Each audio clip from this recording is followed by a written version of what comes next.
Ruslan Hüseynov və Elbrus Məmmədov.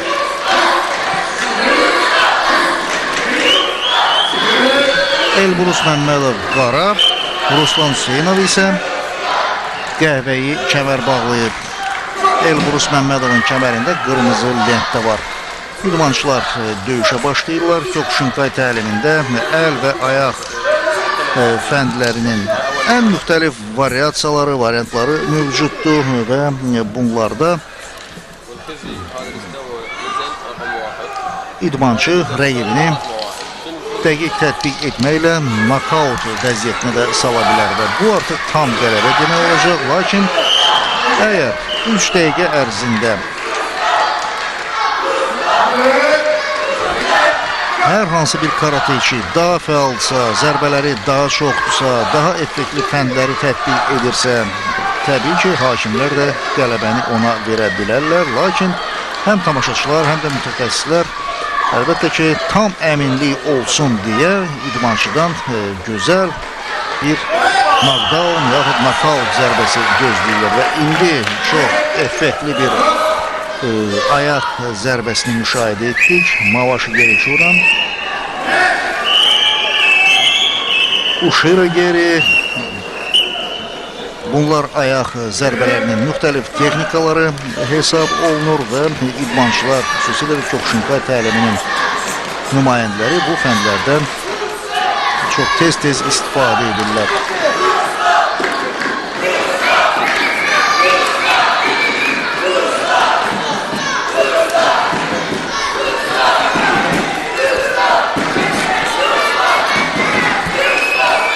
Görüşün əsas vaxtında hər iki idmançı kifayət qədər fəaldır. Xüsusilə də Elbrus Məmmədov haqqında bu sözləri demək olar. Adətən belə yaxın məsafədə də idmançılar effektli ayaq zərbələrini tətbiq edə bilirlər. Yenə də Elbrus Məmmədov belə bir zərbəni tətbiq etməyə cəhd etdi. Lakin bu zərbə rəqibin çiyninə dəydi. Yəni təsirli, sarsıdıcı alınmadı. Bununla belə hakimlər idmançının bax bu cəhdini də yadda saxlayırlar. Yəni qalibin müəyyənləşdirilməsində bütün bunların da müəyyən bir təsiri ola bilər.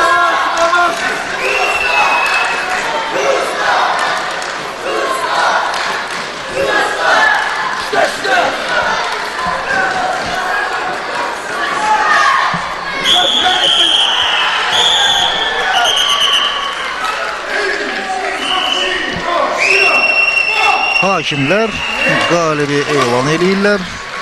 Onların dördünün də rəyi üst-üstə düşür. Referi də